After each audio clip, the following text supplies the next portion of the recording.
Começa agora mais um podcast ACP. Bem-vindos, eu sou o Carlos Raleiras. Temos dois protagonistas que nos vão acompanhar no episódio de hoje, onde vamos continuar a falar da mobilidade sustentável, a eletrificação do mercado automóvel. O segmento dos familiares é um tema que já abordámos no último podcast, mas vamos continuar hoje descobrindo novos caminhos, novas perspectivas, ângulos até curiosos. É caso para ficar por aí. E passo já a apresentar exatamente os protagonistas do podcast de hoje. O Guilherme Costa é fundador e diretor da Razão Automóvel, publicação online especializada exatamente no mercado automóvel. O Fernando Monteiro, da atual direção do ACP, é gestor, é economista, foi também durante muito tempo diretor-geral da CIVA, e esta referência acaba por ser importante para o associar ao tema que vamos discutir aqui, que nos próximos minutos, os carros familiares, sobretudo porque as carrinhas, a designação, digamos, mais popular, ainda que agora tem ganhado novos nomes, foi, digamos, um segmento onde a CIVA tinha muita oferta e, portanto, será interessante também, porque não, explorar fazendo um pouco esse historial. Hoje a carrinha talvez seja, em termos daquilo que é a designação popular, mais vocacionada para o trabalho. Não sei se é esta a vossa opinião, porque os veículos de passageiros maiores já há alguns anos que têm a designação das stations, das wagons, as breaks, enfim, não sei. Fernando, qual é o termo que gosta mais? Bom, o termo é carrinhas, e como carrinhas, o que vem realmente à cabeça é, de facto, um carro com teto prolongado, de maneira que há um compartimento para o motor, há outro para os passageiros e há uma porta traseira, não é, que tem acesso, portanto, à bagagem. O conceito em si, carrinha, também se confunde com os comerciais ligeiros, e o termo muitas vezes também é associado a um comercial ligeiro. Mas vamos aqui dedicar-nos... Mas tem vindo a decair o termo de carrinha? Como disse, o termo carrinha tecnicamente tem várias designações consoante os mercados. Chamam-se Station Wagon, ou Kombi, na Alemanha, por exemplo, é muito conhecido. Station Wagon é mais no sentido dos americanos. Também há o perua, termo no Brasil, no Brasil, a perua, há o shooting brake também, o shooting brake, e todos eles têm uma razão, que é interessante, porque de facto o mercado das carrinhas foi, e agora vamos dedicar-nos às carrinhas no mercado de passageiros, esquecendo os comerciais, vem sempre de uma procura que o automóvel, para além do sinónimo de liberdade, de procura de mais espaço. E espaço para as pessoas e também para a carga. Procuram as famílias. E é interessante saber que, por exemplo, a Station Wagon, porquê de chamar Station Wagon? Porque nos Estados Unidos, com o desenvolvimento dos comboios, a Station Wagon era a que estava nas estações de comboio a fazer o transporte dos passageiros e das bagagens ou para os hotéis ou para outra estação de comboio. Portanto, é de facto o termo Station Wagon. Portanto, é realmente, e que realmente hoje está muito vulgarizado. Não é? Mas, por exemplo, já o break já vem de uma associação dos franceses que eram os carros de caça.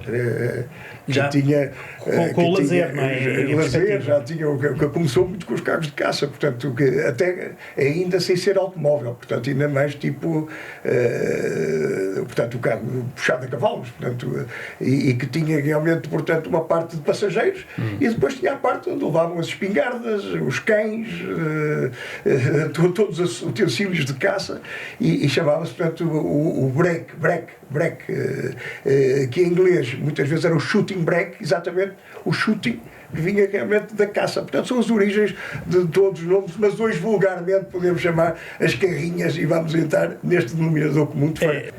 E, Guilherme, as novas gerações continuam a designar carrinhas também? Continuam a designar carrinhas, mas não têm uma apetência tão grande como as gerações anteriores por este tipo de carroçaria. Como nós sabemos, e basta olhar para o mercado e até para as nossas estradas, aquela que é a carroçaria da moda neste momento são os SUVs. Os novos familiares.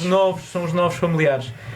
O consumidor olha para os SUVs e por um preço ligeiramente superior, por exemplo, a uma da carrinha, a percepção que as pessoas têm, que muitas vezes é que levam mais automóvel para casa. E depois, por exemplo, há pessoas que valorizam muito o facto de conduzirem numa posição mais elevada, transmite uma maior segurança, e isto faz com que cada vez mais consumidores optem por este tipo de carros. Por exemplo, nas empresas, como nós sabemos, são responsáveis por grande parte das compras, principalmente nos novos. Quando em tempos de crise, o que é que permite fazer os SUVs face às carrinhas? Descer de segmento, diminuir o valor da aquisição, sem que se perceba que houve ali um downgrade face, por exemplo, a uma carrinha. Ou seja, tem-se um carro de segmento B que parece até um segmento C por um valor mais reduzido. Se faz sentido no futuro nós abandonarmos as carrinhas como temos vindo a ver, tirando os alemães, e ninguém faz carrinhas como os alemães, na minha opinião, continuam a fazer carrinhas de fazer sonhar. Audi RS6 logo à partida. Ou se pensarmos na Audi no início dos anos 90, a RS2, que foi o primeiro modelo com a sigla RS a surgir. Surgem inúmeros números, ou se passarmos agora nos 100% elétricos. Qual é a única marca que tem uma carrinha 100% elétrica? Eu agora não me estou a recordar de mais nenhuma. A Volkswagen, com o ID7 Tourer. E numa altura em que se fala tanto de emissões, de eficiência, sem dúvida alguma que as carrinhas são mais eficientes do que os SUVs, devido ao coeficiente aerodinâmico, e do ponto de vista também da usabilidade, tem uma bagageira muito maior, e para as famílias continua a ser, naturalmente depois entra aqui o gosto pessoal, mas as carrinhas continuam a ser reis indisputáveis da versatilidade. Já voltamos ao presente para continuar a falar das carrinhas familiares, elétricas, claro, estamos no ACP elétrico. Mas, Fernando, voltando aqui um bocadinho ao historial destas carrinhas, gostava de lhe perguntar. Sempre tive a percepção que o mercado português foi sempre... as carrinhas foram sempre muito apetecidas, ao contrário de outros mercados. Por exemplo, aqui ao lado em Espanha, o mercado espanhol nunca aderiu tanto às carrinhas como em Portugal. Isso tem algum tipo de explicação? Bom, a explicação vem um pouco da origem, realmente, do conceito de carrinha, não é? Porque estava muito ligado também ao transporte de mercadorias. E, portanto, os nossos vizinhos espanhóis tiveram sempre uma imagem do carro do merceeiro. E, portanto, a carrinha era o carro do merceeiro, ao contrário do mercado alemão ou do mercado português, é que as carrinhas, de facto, foram um grande... rejuvenesceram todos os segmentos, e é interessante saber que as carrinhas começaram, a origem das carrinhas, que é interessante saber que muitas vezes, para além desta situação de transporte de passageiros e mercadorias, houve derivados de Rolls Royce carrinhas, exatamente para caça. E Aston Martin carrinhas, foram realmente americanas. Os americanos tinham carrinhas de grandes dimensões, mas depois vulgarizou-se um pouco o conceito de carrinha e começou a carrinha a ser, portanto, transportada para segmentos mais baixos. E chegando até aos utilitários, portanto, passou a haver carrinhas dos carros utilitários, não é? Eu lembro realmente, o Golf passou a ter carrinha, o Polo passou a carrinha, o Clio passou a ter carrinhas, portanto, a certa altura todos os segmentos tinham uma carrinha, porque realmente ter uma carrinha era tão importante como hoje ter um SUV, e realmente passou a ser intersegmentos. E, inclusivamente, houve conceitos interessantes que tentaram conciliar a carrinha com mais volume dentro do próprio automóvel. Então passavam a haver alguns carros que chamavam-se tetos altos, que eram, por exemplo, e ainda hoje existe, portanto, por exemplo... No segmento comercial. O teto alto tinha mais a ver com, por exemplo, nos passageiros, com o BMW Série B, o Mercedes também Série B, o Golf chegou a ter também um teto alto, portanto, que era o Golf Plus. Exatamente. Portanto, cá está, o conceitos derivados, e será que isto é uma carrinha ou é um carro? É difícil, portanto, são conceitos híbridos, e hoje em dia cada vez vez é mais difícil pôr numas gavetinhas qual é o segmento a que pertence a determinado tipo de carros. E realmente o teto alto, mais uma vez, uma tentativa de ir buscar no conceito de carrinha, de alongar, portanto, realmente o conceito de viatura de passageiros, o chamado 2 volumes, o hatchback, para transportar carga, mas também de uma forma, portanto, com passageiros. Portanto, é um conceito familiar por excelência. E isso veio claramente transformar, sobretudo nos fins do século XX, a carrinha passou a ser moda em determinados mercados, à exceção de Espanha, que de facto nunca foi sempre muito mal vista a carrinha. Mas foi realmente um conceito que tornou-se moda no fim do século XX e princípios do século XXI. É também símbolo de estatuto. Sem dúvida nenhuma. Eu estava a ouvir as palavras do Fernando e já não nos cruzávamos há algum tempo e é delicioso estar a ouvi-lo porque eu tinha uma leitura muito mais simplista. Está-nos a dar os factos de porque é que em Espanha se gosta mais de 3 volumes e aqui em Portugal se gosta mais de carrinhas. Eu tinha uma explicação muito mais simplista, que era nós portugueses temos muito melhor gosto do que os espanhóis. Basta olhar para os carros de 3 volumes que muitas vezes eles escolhem e nós temos muito melhor gosto para automóveis do que os espanhóis. É uma explicação muito mais simplista, mas era aquela que eu tinha até à data de hoje. Mas no mercado americano também desapareceram as carrinhas praticamente. Eles têm um conceito que são as minivans. As minivans que para nós são tudo menos mini. São gigantescas. Na Europa foi transportado para os monovolumes. As minivans foram os monovolumes um pouco na Europa. Que é outra carroceria que é outra carroceria completamente distinta, mas cá está. Mas também é uma evolução da trazer realmente mais teto alto e mais volume atrás. Portanto, é realmente o conceito que cada vez... Mas é curioso que agora os monovolumes estão a regressar. Muito por culpa da importância crescente de um mercado que está muito longe do nosso, o mercado chinês. Muitas marcas estão a regressar ao segmento dos MPVs, dos monovolumes, quando já não existia. A Volvo vai ter agora um monovolume. Eu já não andava num monovolume há bastante tempo. Vim hoje num monovolume de uma marca chinesa, a Voya Dream, são gigantescos e são estes carros que estão a servir...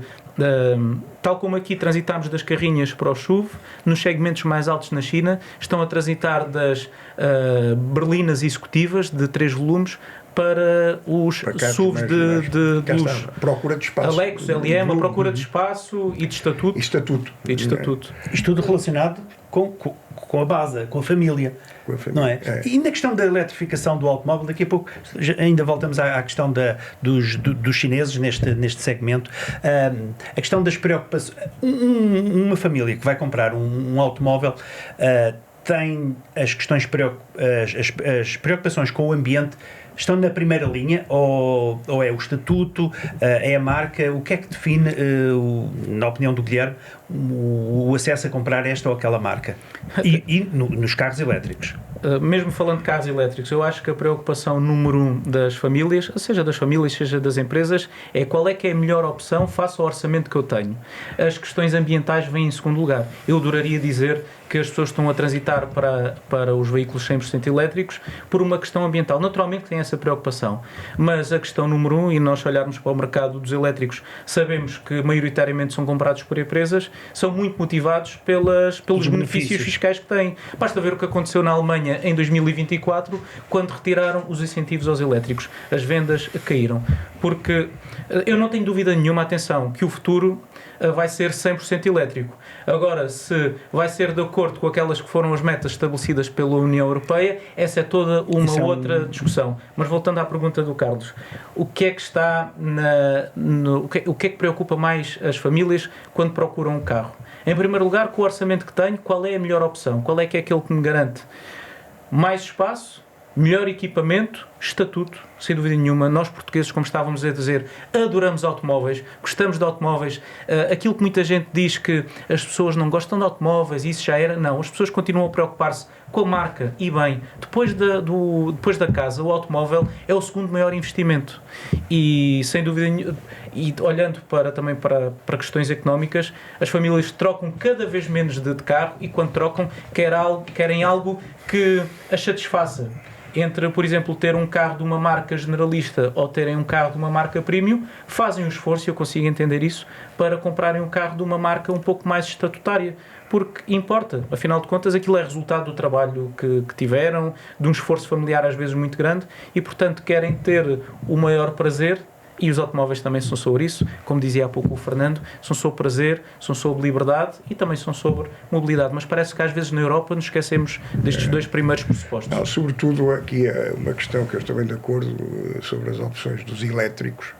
Eu também estou convencido que o elétrico vai ser cada vez mais predominante do futuro. Eu tenho um elétrico em casa. Não quer dizer que seja a única forma. E aí é que começa o erro. Porque é que há de ser só os elétricos? Há outras formas, há os sintéticos, há o hidrogênio, que hoje em dia parece não um sonho, mas quer dizer, mas é uma questão, o elétrico também era um sonho há uns anos atrás. Portanto, a questão de irmos para uma monotecnologia é de facto um erro estratégico. Esse é o pecado capital. E que agora estamos a pagar. Os construtores europeus estão a pagar essa situação. Porque, em vez de indicarmos apenas metas, decidimos indicar também tecnologias. Devíamos ter dado a oportunidade aos engenheiros e os consumidores não tiveram palavras sobre isso, os construtores não tiveram palavras sobre isso. Foram, de facto, enfim, os burocratas talvez da por União isso Europeia que realmente resolveram a uma situação muito difícil e agora está a haver um retrocesso. E depois que estamos numa altura agora de desfazer o politicamente correto, e é o que está a acontecer hoje. De facto, todos foram politicamente corretos há 7 ou 8 anos atrás. Todos os construtores puseram metas que a partir de 2030 deixavam de fabricar carros elétricos. Mas o mundo era completamente diferente em 2017, o que mudou desde então, e não podemos continuar com a mesma retórica. Mais atrás, vão chamar todos o reset, toda a conferência de imprensa dos construtores hoje em dia marcas. É fazer um reset, é dizer não, agora afinal de contas não vai ser só elétricos, vamos continuar a apostar também nos carros de combustão, vamos tentar até ver o que é que vai acontecer com o mercado chinês, porque muitos construtores têm pesos importantes, sobretudo europeus, pesos importantes na China, cujas vendas estão a cair brutalmente, e é um problema grave, para além dos custos de produção na Europa. Portanto, tudo isso está a trazer problemas gravíssimos aos construtores europeus. E agora estão todos sentados à mesa, lá está uma comissão estratégica para ver o que é que irá acontecer, para realmente e tentar rever todos os objetivos, que foram objetivos que não foram definidos pelo mercado, foram definidos de facto na secretária. E o mercado, pois faz pagar isso, faz pagar. E os consumidores, e o Guilherme dizia bem, os carros elétricos, que é uma solução que é muito útil para determinado segmento de clientes, mas não é para todos. As empresas é que, de facto, têm sido os grandes clientes dos carros elétricos. Pelos benefícios fiscais, não é porque as pessoas estejam muito mais agora propensas ao ambiente, por muito que nos custe. Não é uma questão, é de facto uma questão de racionalidade. Pelos benefícios fiscais que têm, portanto, as empresas estão, de facto, a aderir aos carros elétricos. E o mercado das empresas hoje em dia é fundamental em Portugal, porque os particulares, como deixaram de ter muitas vezes opções nos carros de combustão, porque passaram só a ter carros elétricos muito caros, e tiveram que, de facto, ir para outras soluções. E os incentivos não serão assim tão atrativos? Não, para os particulares não há incentivos nenhums. Quer dizer, enfim, os carros elétricos não são... Há alguns incentivos, naturalmente, mas não são como os das empresas. Os 4 mil euros são poucos. Os 4 mil euros e é necessário ter um carro com mais 10 anos. O problema é que os carros à partida, mesmo com os benefícios para os particulares, são à partida muito mais caros. E, portanto, entram em segmentos que saíram claramente dos carros citadinos, dos carros pequenos, portanto, esses desapareceram. E o particular passou a comprar o mercado de usados de combustão estão a ter, de facto, muita procura, porque passou a haver pouca oferta de carros de combustão, ou porque os construtores fizeram essa opção, ou até porque tiveram que reduzir a produção, para começar a pensar nas metas que têm que cumprir, o que é realmente uma coisa difícil de compreender, portanto, contra o próprio mercado e contra os próprios consumidores. Portanto, estamos a passar todo esse período de transição, que eu penso que vai haver agora, realmente está a haver uma reavaliação de todas as metas que foram estabelecidas. Não há dúvida nenhuma que tem que se emitir menos CO2, tem que se ir mais para os carros elétricos, mas tem que haver realmente um plano de fundo e de acordo com as necessidades do mercado e dos consumidores. Por falar na questão das necessidades, o conceito de um carro familiar tem implícita a questão da necessidade de viajar grandes distâncias. Como é que vem a nossa rede, a infraestrutura infraestrutura de carregamento para tentar corresponder a essa necessidade de autonomias maiores e de menos carregamentos? Houve aqui dois momentos, na minha opinião. Um primeiro momento, não há muito tempo, onde efetivamente tínhamos uma rede de carregamentos que tinha um bom número de carregadores e tinha uma capilaridade bastante interessante pelo território nacional, mas depois, com este contínuo aumento de vendas de carros elétricos, a nossa rede de carregamentos não conseguiu acompanhar.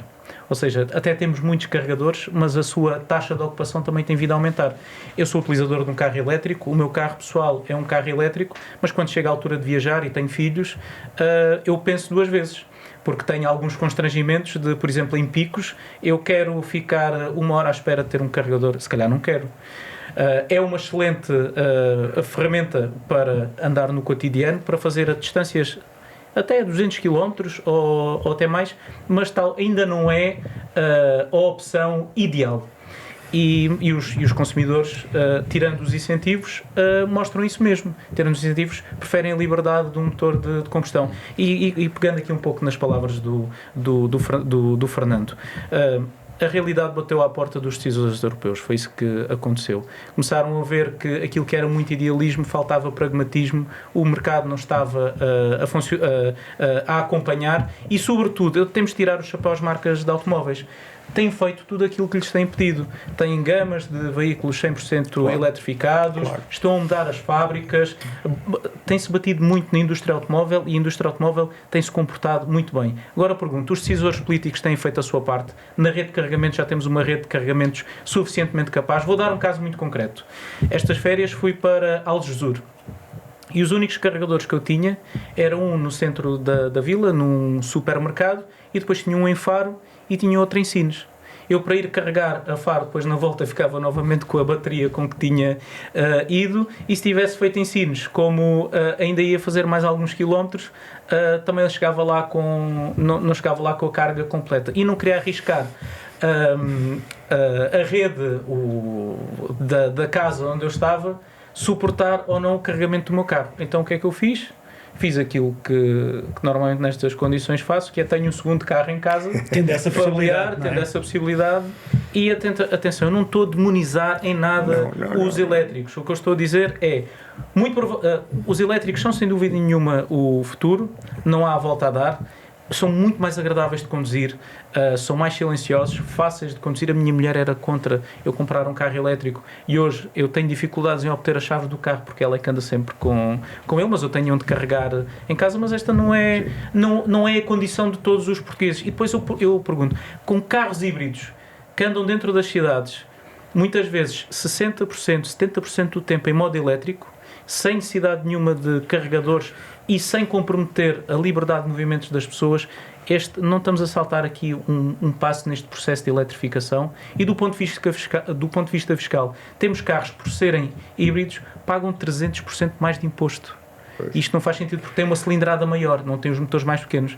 Há muita coisa aqui em discussão no meio disto tudo, e já não é só sobre mobilidade, é também sobre economia, é também sobre soberania, e eu acho que pela primeira vez os europeus, os portugueses, a população em geral está ciente disto e vai-se falar ainda mais de automóveis nos próximos tempos.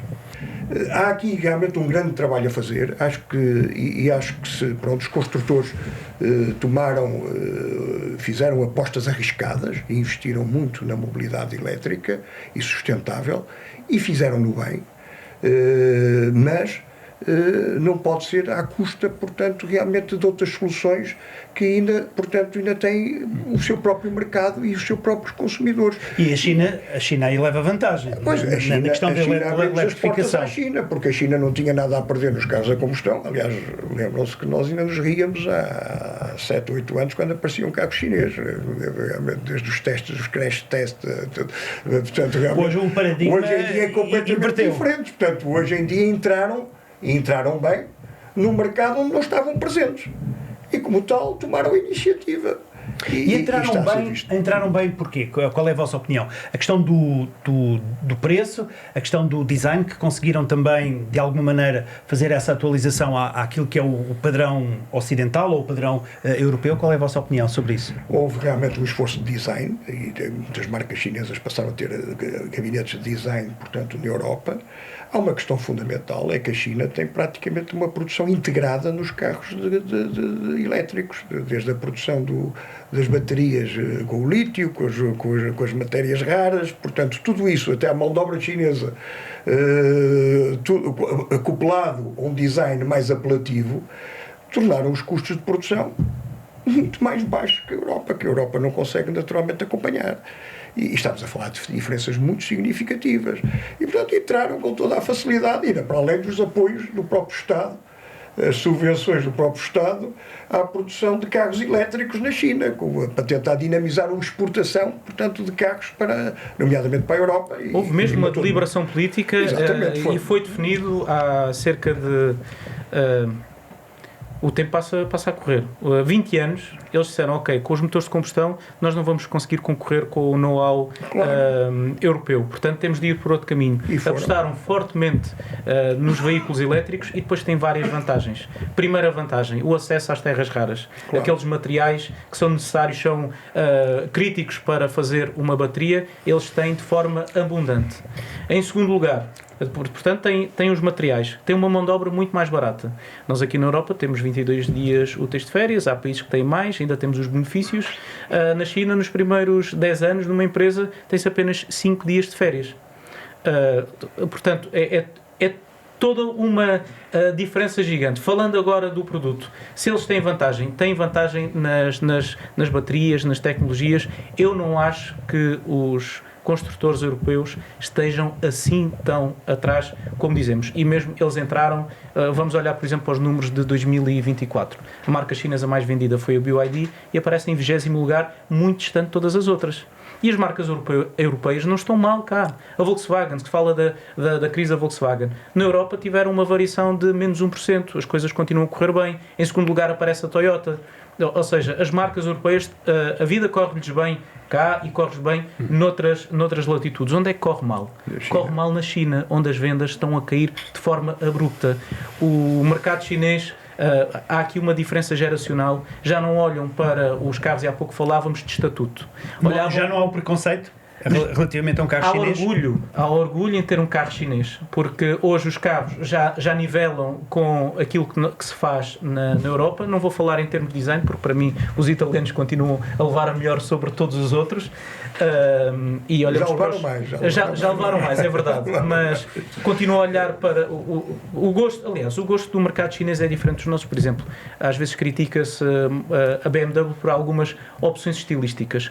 Foram tidas tendo em consideração aquele que é o gosto do mercado chinês. As grelhas maiores, os cromados, coisas que já não existiam muito no mercado europeu. E abrimos com isto tudo a porta à China. Não haveria... Atenção, as marcas europeias, sobretudo as alemãs, têm uma grande exposição. Durante, por exemplo, a Volkswagen, de 1993 sensivelmente até 2023, foi a marca que mais vendeu na China. E tem agora em marcha um plano para recuperar o terreno que estão a perder. A Audi, por exemplo, na China, perdeu os anéis. Tem uma nova marca que se chama Audi, que vai ter uma parceria com a XPeng. Estão a fazer uma nova Volkswagen na China. Anunciaram no ano passado um investimento superior a 3 mil milhões de euros para fazer novas fábricas, novas plataformas. Portanto, eu não sou pessimista ao ponto de dizer, ok, a Europa está morta e enterrada. Não, nós temos know-how cá, temos toda a capacidade para dar a volta enquanto indústria, enquanto economia, até porque dizer o contrário é dizer o quê? É dizer que o motor da economia europeia gripou, é dizer que estão em causa 13 milhões de postos de trabalho, é dizer que no caso português são 35 mil empresas. Isto é sério demais para andarmos a brincar como brincámos durante estes anos todos. Falando das multas. Falando das multas, dizer assim, temos estas metas, se não cumprir, há multas. O mundo mudou. Agora não temos só a concorrência interna, temos a concorrência externa e vale a pena estar a gastar recursos tão escassos como é o dinheiro em multas. O Luca Di Multas Mel... que para sair dessas multas tem que exatamente ir comprar créditos de CO2 aos concorrentes. Aos concorrentes. Quer dizer, isto não faz sentido nenhum. Vão comprar aos chineses, já a Tesla, vão dar dinheiro aos concorrentes para se fortalecerem quando já estão eles próprios necessitados realmente de ganhar novos drives. Nós fazendo as contas, podemos dizer que a Tesla conseguiu montar de borla uma fábrica em Berlim, na Alemanha, apenas com o dinheiro que as marcas europeias compraram em créditos de carbono. Pior ainda, e nós estamos sempre a falar da concorrência que vem lá de fora. Então é aquilo que está a acontecer cá dentro. Como é que é possível nós permitirmos que as marcas europeias, uma entrevista do Luca Di Mel à Razão Automóvel no final de janeiro, onde dizia que 25% do orçamento da R&D do seu grupo ia para burocracia. Para andarem a lamber papel. Como é que é possível? Para ir ao encontro daquelas que são as normativas que estão sempre a mudar. Luca Di Mel, numa carta que escreveu em 2024 à indústria, dizia uma coisa que eu acho extraordinária, que é, nos Estados Unidos financia-se, na China planeia-se e na Europa cria-se regulamentos. Faz-se regras. Faz regras, não faz sentido. É isso. Vamos terminar. Temos de terminar. Já. Isto é um automóvel sempre em andamento, não é? Exatamente. Mas ia acrescentar? Não, ia acrescentar que eu também estou otimista, apesar de tudo. Acho que o setor automóvel e a indústria automóvel na Europa já passou por vários ciclos, não é? Já passou por ciclos também muito difíceis. O Fernando é mais velho que eu. Acha que estas novas gerações deixaram de saber sofrer perante o impacto, deixam-se levar às vezes pelas redes sociais e ficarmos demasiado nervosos? Apesar de tudo, eu acredito que há valores que são imutáveis, independentemente das gerações. É evidente que há novas formas de abordagem, mas o que é a substância das situações, as pessoas continuam, hoje em dia, dizem, as pessoas novas já não se interessam por automóveis. Não vejo isso. O conceito de liberdade é realmente importante. E, portanto, esse conceito consegue-se essa liberdade mais tarde do que há uns anos a esta parte. Talvez. Mas isso talvez também por as dificuldades, muitas vezes, hoje em dia, de comprar um automóvel. Portanto, os carros elétricos são caros hoje em dia. As soluções de combustão, muitas vezes, nos segmentos mais baixos estão a desaparecer. Por causa de muitas situações.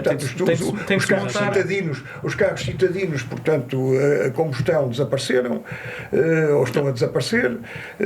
Os carros elétricos ainda não chegaram cá em baixo, ainda estão nos segmentos médios, mas há uma tendência cada vez mais, e já assistimos, que os novos lançamentos que vão ser feitos de carros já, portanto, no segmento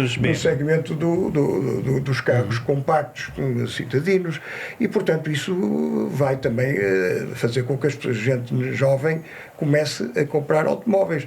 Agora, nós vemos o que aconteceu à Tesla. A Tesla foi inovador, deu a pedrada no charco nos carros elétricos há 15 ou 17 ou 18 anos atrás, e aqueles que aderiram à Tesla foram, de facto, os early adopters, os que queriam, os inovadores. Hoje estão a deixar de comprar a Tesla, porque exatamente pela contradição entre o acionista maioritário da Tesla e os valores com que eles acreditaram, porque hoje em dia, de facto, pronto. É curioso que o Elon Musk critica muitos regimes, já falou muito sobre a política europeia, sobre a política norte-americana, então fala muito, mas nem uma palavra sobre a China. E, curiosamente, é o único mercado onde a Tesla, em 2024, não desceu nas vendas, mas subiu. E com isto não estou a dizer que o Elon Musk só fala dos mercados onde está a cair. Muito bem. Jamais diria isso.